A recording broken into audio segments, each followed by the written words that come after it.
Hello friends, welcoming you all in Math Solver Shifali Jain. Now we are starting a new chapter which is called Inverse Trigonometry Functions. Okay, so this chapter is very important for class 12th board examination. तक हम class 10th में क्या पढ़ते आ रहे थे? जो मेरे को sin x, cos x, tan x ये सारे ट्रिग्नोमेट्री रेशियो अब तक हम पढ़ते आ रहे थे। मींस साइन किस एंगल पर साइन आपको गिवन वैल्यू देगा। फॉर एग्जाम्पल अगर आपसे कहा जाए साइन एक्स इक्वल टू √3/2 तो हमें निकालना होता था कि कौन सा एंगल साइन का लें जो हमें √3/2 वैल्यू दे। तो हम यहाँ से टेबल देख के बता देते थे कि x की वैल्यू 60 डिग्री हो जाएगी तो मेरा साइन की वैल्यू √3/2 आएगी। नाउ साइन इनवर्स जब आप पढ़ रहे हो तो आपको वैल्यू डायरेक्ट दी जाएगी। Mean sine inverse √3/2 mean sine के साथ कौन सा एंगल लें कि आपको वैल्यू √3/2 मिले। तो आपको x की वैल्यू निकालनी होगी mean 60 degree. Okay, so this is the difference between inverse trigonometry and trigonometry. Understood? Now let us start. See, अगर मैंने आपसे बोला sine inverse half is equals to how much, means आपको वैल्यू बतानी है एंगल की जब साइन फंक्शन आपको वैल्यू हाफ दे रहा है। सो ये क्या हो जाएगा, आप कैसे कर सकते हो इस क्वेश्चन को? साइन इनवर्स हाफ को किसके इक्वल मानोगे? एक वेरिएबल सपोज एक्स। ओके, सो जब आप दोनों तरफ साइन लोगे, taking sign to both sides, taking sine to both sides, it will give you 1/2 is equals to sin x. तो ये आपका क्वेश्चन बिल्कुल ट्रिग्नोमेट्री की तरह हो गया ना, कि साइन के साथ कौन सा एंगल ले जहां पर वैल्यू हाफ हो। तो इससे आपको क्या पता चलता है? x की वैल्यू 30 डिग्री। ओके, सो आपको वैल्यू दी रहेगी, मतलब न्यूमेरिकल वैल्यू दी रहेगी, आपको एंगल निकालना होगा। अंडरस्टूड? नाउ सब ये तो पॉजिटिव वैल्यूज की बात हो गई। अब अगर नेगेटिव वैल्यू होती है यहाँ पे sine inverse minus half equal to how much, तो आप कैसे करते? पहले आप साइन इनवर्स माइनस हाफ को किसके इक्वल लिखते? एक्स के इक्वल लिखते। फिर दोनों तरफ साइन लेते तो आपका क्या आ जाता? Sine x equal to minus half. अब आपको देखना है साइन एक्स की वैल्यू माइनस हाफ कब होती है? ये होती है आपकी माइनस साइन π/6 पे। पाई की वैल्यू हमारी 180 होती है। ठीक है, अब ये देखिए, आपको कोऑर्डिनेट ज्योमेट्री से देखना है साइन नेगेटिव कब होता है। ये आपको रूल पढ़ा होगा आपने, ऑल स्टूडेंट्स टेक कॉपी। सो यहाँ पर फर्स्ट क्वाड्रेंट में सारे ट्रिग्नोमेट्री रेशियो आपके पॉजिटिव होते हैं। सेकंड क्वाड्रेंट में ओनली साइन, और साइन का ऑपोजिट क्या होता है? कॉसेक। कॉसेक पॉजिटिव होता है और साइन पॉजिटिव होता है। थर्ड क्वाड्रेंट में आपका टैन और कॉट पॉजिटिव होता है, और फोर्थ क्वाड्रेंट में आपका कॉस और सेक पॉजिटिव होता है। ठीक है, अब साइन नेगेटिव आपसे किया जा रहा है, मतलब फर्स्ट और सेकंड क्वाड्रेंट की तो बात नहीं की जा रही है, थर्ड क्वाड्रेंट की बात की जा रही है। थर्ड ले लो या फोर्थ ले लो, it is up to you. So इसकी कब वैल्यू पॉजिटिव होगी और नेगेटिव होगी? साइन π+π/6। ये भी लिख सकते हो। कैसे लिख सकते हो?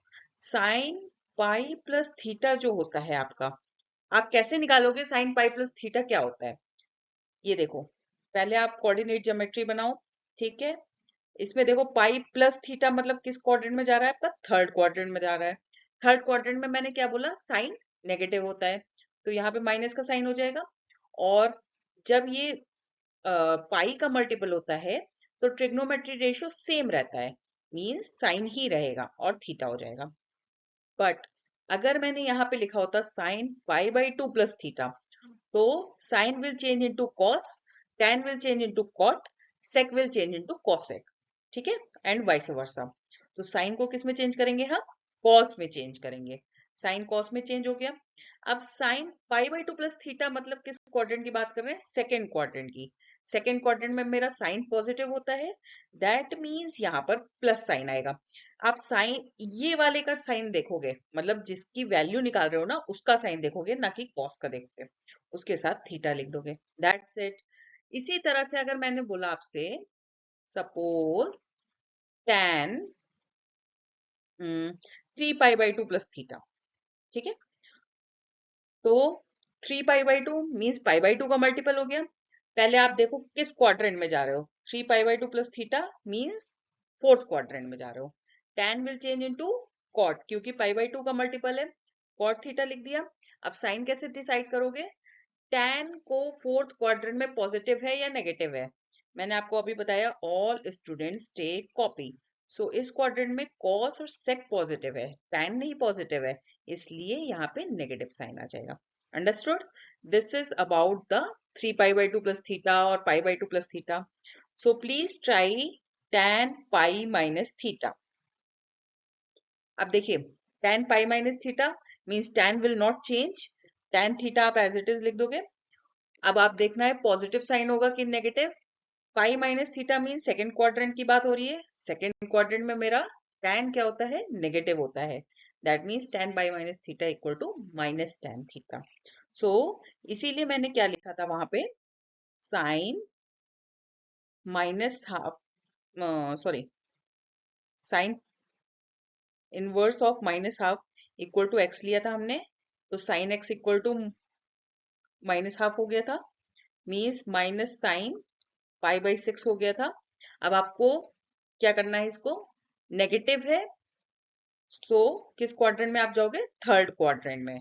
थर्ड क्वाड्रेंट में मीन्स पाई प्लस π/6 लोगे। अब जब आपने पाई लिया है तो यहाँ पे साइन ले लोगे, ठीक है? इसको चेंज नहीं करोगे, मीन्स साइन 7π/6 हो गई। अब साइन एक्स की वैल्यू क्या आ गई आपकी? Sine 7π/6, that means x equal to 7π/6। यहाँ पे आप कैंसिल नहीं करोगे, ये लिखोगे on comparing x will be equal to 7π/6। इस तरह से आप वैल्यूज निकालोगे। अब मैंने मान लो कह दिया tan इनवर्स -√3, फिर आप इसको tan इनवर्स -√3 को क्या लिखोगे? Is equals to x। Okay, so tan x मेरा क्या हो जाएगा? -√3। नाउ √3 tan की वैल्यू कब होती है? Please think over that. tan 60 पर। सो ये हो गया आपका tan π/3 माइनस tan π/3। अब देखो आप सेकेंड क्वाड्रेंट में मेरा tan नेगेटिव होता है और फोर्थ क्वाड्रेंट में नेगेटिव होता है, बाकी फर्स्ट और थर्ड में पॉजिटिव होता है। तो सेकेंड क्वाड्रेंट में जाने के लिए आप क्या कर सकते हो? tan ही अगर रहने देना चाहते हो तो पाई माइनस π/3 लगा दोगे, दैट्स इट। तो tan 2π/3 हो जाएगा इसको सॉल्व करके। tan x मेरा tan 2π/3 के इक्वल हुआ, दैट मीन्स x की वैल्यू आपकी क्या आ गई? 2π/3। अंडरस्टूड? नाउ नेक्स्ट अगेन, मैंने अगर आपसे बोला cot इनवर्स 1/√3 बताओ कितना होता है, फिर आप इसको क्या करोगे? Is equals to x put कर दोगे, that means cot x equal to 1/√3। ये तो सिंपल है क्योंकि पॉजिटिव नंबर है। सो 1/√3 कब वैल्यू होती है हमारी? cot π/3 पे। So cot x equal to cot π/3। अब नेगेटिव का कोई खेल नहीं है, इसलिए आप कंपेयर डायरेक्ट कर दोगे, x इक्वल टू π/3 हो जाएगा। Understood? Now next once more question. अगर मैं लेती हूं cosec इनवर्स -2/√3, ठीक है? आप इसको इक्वल टू x पुट कर दोगे, सो -2/√3 हमारा किसके इक्वल आ जाएगा? cosec x के। अब किस एंगल के लिए cosec की वैल्यू 2/√3 होती है? cosec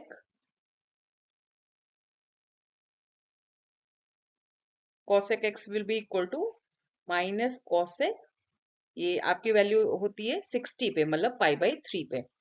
अब ये देखिए, all students take copy, all students take copy. इसके बहुत सारे मेथड है, जैसे नेगेटिव गया आपका, ठीक है? तो आप इसको नेगेटिव है, दैट मीन्स आपको थर्ड क्वाड्रेंट में जाना पड़ेगा। तो आप क्या लिख सकते हो? cosec pi plus π/3। ये मैं इसलिए नहीं चेंज कर रही हूँ, cosec को sec भी लिख सकती हूँ, बट फिर यहाँ पे कंपेयर कैसे करोगे, इसलिए मैं चेंज नहीं कर रही हूँ। अंडरस्टूड? आप π/2 प्लस थर्ड क्वाड्रेंट में आपको जाना है, तो आप 3π/2 माइनस π/3 भी कर सकते थे, बट यहाँ पे sec आ जाता, फिर आप कंपेयर नहीं कर पाते, इसलिए मैंने cosec वाला ही फॉर्म लिखा हुआ है। cosec 4π/3 आ जाएगा, दैट मीन्स हमारी x की वैल्यू क्या आएगी? x equal to 4 pi by 3. Understood? Now again, अगर मैंने बोला sec inverse of -1 की वैल्यू निकालो, फिर आप sec inverse -1 को एक्सपोर्ट कर दोगे, तो यहाँ पे आ जाएगा sec x equal to -1. sec की वैल्यू 1 कब होती है? Please let me know. sec 0 पे. Very good. तो अब ये देखिए, आपको नेगेटिव चाहिए, दैट मीन्स आपको सेकेंड क्वाड्रेंट की बात कर रहे हो आप, तो ये आप क्या लिख सकते हो, sec पाई -0. ठीक है, तो ये क्या हो जाएगा, sec pi -0 means pi. Okay, it is equal to sec x. So x की वैल्यू क्या आ गई हमारी, pi. Understood? Now next question, अगर हम लेते हैं इसी तरह से tan इनवर्स -1. ठीक है, माइनस वाला क्वेश्चन थोड़ा सा टफ होता है, और जो पॉजिटिव वाला क्वेश्चन है वो तो डायरेक्ट निकल जाता है, तो इसलिए मैं ज्यादातर माइनस वाले क्वेश्चन आपके साथ डिस्कस कर रही हूँ. tan इनवर्स -1 की वैल्यू निकालनी है, इसको आप इक्वल टू एक्सपोर्ट कर दोगे, that means tan x equal to -1 हो जाएगी. अब tan की वैल्यू 1 कब होती है हम देखेंगे, वो होती है पाई बाई 4 पे. ठीक है, तो अब देखना है tan नेगेटिव किस क्वाड्रेंट में होता है, सेकेंड क्वाड्रेंट में होता है, that means tan pi minus pi by 4 लिख दोगे आप. सो आपकी tan 3 पाई बाई 4 हो गई है. सो x की वैल्यू आपकी क्या आई, 3 पाई by 4. Understood? Now next question is, अगर हम लेते हैं cosec इनवर्स -√2 की वैल्यू निकालनी है, तो इसको अगेन आप इक्वल टू एक्सपोर्ट करोगे, that means cosec x equal to -√2. अब यू हैव टू जज √2 वैल्यू cosec की कब होती है, पाई बाई 4 पे, तो cosec पाई बाई 4 इसके इक्वल हो जाएगा. अब माइनस किस किस क्वाड्रेंट में होता है, cosec थर्ड क्वाड्रेंट में और फोर्थ क्वाड्रेंट में. तो थर्ड क्वाड्रेंट के लिए या तो आप ऐसे लिख सकते हो cosec x equal to cosec pi plus pi by 4. So आपकी cosec 5 पाई बाई 4 आ जाएगी, 5 पाई बाई 4 सॉरी. या तो आप ऐसा भी कर सकते हो cosec 2 pi minus pi by 4. ये आपका फोर्थ क्वाड्रेंट की बात हो जाएगी, that means cosec 7 pi by 4. So x की वैल्यू आपकी 5 पाई बाई 4 भी हो सकती है, 7 पाई बाई 4 भी हो सकती है. मीन्स ये वैल्यूज रिकरिंग होती है ना, 0 से 2 पाई के बाद फिर से वही वैल्यूज रिपीट होने लगती है. इनफैक्ट 0 से पाई के बाद वही रिपीट होने लगती है. इसलिए हम क्या कहते हैं, मल्टीपल वैल्यूज हर ट्रिग्नोमेट्रिक फंक्शन के लिए निकाल सकते हैं. नाउ नेक्स्ट क्वेश्चन आप करके दिखाओ मेरे को. अगर हम लिखते हैं sec इनवर्स 2 -2 सॉरी, फिर आप इसको इक्वल टू एक्सपोर्ट करोगे, -2 इक्वल टू क्या हो जाएगा आपका sec x. जितने भी इनवर्स ट्रिग्नोमेट्री रेशियो होंगे उसके लिए आप एक वेरिएबल चूज करोगे. ठीक है, तो अब sec की वैल्यू 2 कब होती है, sec x equal to -sec pi by 6. Okay, pi by 6 पे वैल्यू 2 होती है.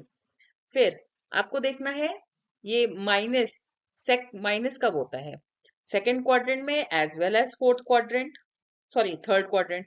तो इसके लिए आप सेकेंड क्वाड्रेंट के लिए क्या लिख सकते हो, पाई माइनस पाई बाई 6. और थर्ड क्वाड्रेंट भी मैंने बोला, तो सेक पाई प्लस पाई बाई 6. ठीक है, तो ये क्या हो गई, सेक 5 पाई बाई 6 और सेक 7 पाई बाई 6. मीन्स x की वैल्यू 5 पाई बाई 6 भी हो सकती है, 7 पाई बाई 6 भी हो सकती है. Okay, now next question is, suppose I am writing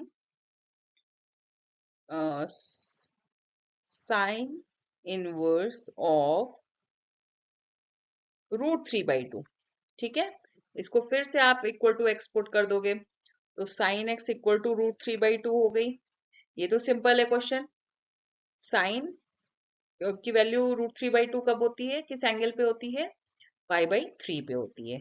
so x की वैल्यू पाई बाई 3 हो गई. अब ये वैल्यू पॉजिटिव है, वैल्यू पॉजिटिव मेरी सेकेंड क्वाड्रेंट में भी होती है साइन की, तो हम इसको ये भी लिख सकते हैं sign pi minus pi by 3.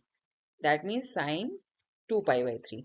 So x की वैल्यू 2 pi by 3 भी पॉसिबल है. Understood? Now one more question. अगर हम लिखते हैं tan इनवर्स माइनस √3 की वैल्यू, ठीक है, इसको इक्वल्स टू x पुट कर दोगे आप. सो माइनस √3 इक्वल टू क्या हो जाएगा आपका tan x. Okay. Now tan की वैल्यू √3 कब होती है? tan पाई बाई 3 पे. इसके बाद आप देखोगे tan नेगेटिव किस किस क्वाड्रेंट में है? सेकेंड क्वाड्रेंट में है as well as fourth quadrant में. सेकेंड क्वाड्रेंट में लाने के लिए आप पाई माइनस पाई बाई 3 करोगे, और फोर्थ क्वाड्रेंट के लिए लाने के लिए आप क्या करोगे? 2 पाई माइनस पाई बाई 3 करोगे. ठीक है. तो tan की वैल्यू क्या आ गई? 2 पाई बाई 3 और tan 5 पाई बाई 3. सो यहाँ से आपकी x की वैल्यू क्या आई? 2 पाई बाई 3 5 पाई बाई 3. इस तरह से ये सारे क्वेश्चंस होंगे. ठीक है. Now next question which is very important. अगर मैंने कहा sine 2x under root 1 minus x square की वैल्यू निकालो, यहाँ पे साइन इनवर्स कर दो. ठीक है. तो हम कैसे निकालेंगे? इसके लिए आपको सपोजिशन करना पड़ेगा. मींस x की वैल्यू हम क्या लें कि ये साइन इनवर्स सॉल्व हो जाए मेरा. मींस साइन इनवर्स साइन से कैंसिल हो जाए. तो let us suppose x equal to sine theta. ठीक है. अगर हम x को साइन थीटा सपोज करते हैं और यहाँ सब्सटीट्यूट करते हैं, 2 साइन थीटा हो जाएगा under root 1 minus sine square theta. ठीक. फिर साइन इनवर्स ये हो जाएगा हमारा 2 sine theta 1 minus sine square theta. इसके लिए आप आइडेंटिटी यूज करोगे, sine square theta plus cos square theta is equals to 1. फिर इसको और सॉल्व करोगे तो कॉस स्क्वायर थीटा की वैल्यू आपकी क्या आ रही है? 1 माइनस साइन स्क्वायर थीटा. यहाँ पे आप पुट कर दोगे under root cos square theta. Under root से स्क्वायर कैंसिल हो जाएगा. ये आपका हो जाएगा 2 sine inverse, sorry sine inverse 2 sine theta cos theta. अब ये देखो आप 2 साइन थीटा कॉस थीटा किसका फॉर्मूला होता है? हमने ट्रिग्नोमेट्री में पढ़ा हुआ है, साइन 2 थीटा का फॉर्मूला होता है. ओके. सो यहाँ से साइन इनवर्स और साइन कैंसिल हो गया. आपका आंसर आया 2 थीटा. और आपने क्या सपोज किया था? x equal to sine theta. तो थीटा की वैल्यू यहाँ से क्या हो गई? Sine inverse x. आपने दोनों तरफ साइन इनवर्स ले लिया, तो which is equal to 2 sine inverse x. ठीक है. इसी तरह से एक सपोजिशन इसी सेम क्वेश्चन में हम और कर सकते हैं. जैसे हमारा क्वेश्चन था sine inverse 2x under root 1 minus x square. अगर हम इसी क्वेश्चन में सपोज करते x equal to cos theta, ठीक है, तो थीटा की वैल्यू क्या होती है हमारी? Cos inverse x. सो यहाँ पे आप सब्सटीट्यूट कर दो sine inverse 2 cos theta under root 1 minus cos square theta. ठीक है. अब 1 माइनस कॉस स्क्वायर थीटा को फिर से आप किससे रिप्लेस कर सकते हो? Sine square theta plus cos square theta equal to 1 वाली आइडेंटिटी यूज करो. कॉस स्क्वायर थीटा को हम राइट साइड में लेके जाएंगे और sine square theta equal to क्या आ जाएगा हमारा? 1 minus cos square theta. So 1 minus cos square theta की जगह हम साइन स्क्वायर थीटा लिख सकते हैं. तो sine inverse 2 cos theta under root sine square theta. ठीक है. तो ये आपका हो गया sine inverse 2 cos theta sine theta. Again आपका साइन 2 थीटा का ये फॉर्मूला बन गया. So sine inverse sine 2 theta. इसको आप सॉल्व करोगे तो आपका वैल्यू आएगा 2 theta is equal to 2 cos inverse x. ठीक है. Understood all these things? So we will do some more questions in our next video related to proving part. Till then, goodbye and have a nice day.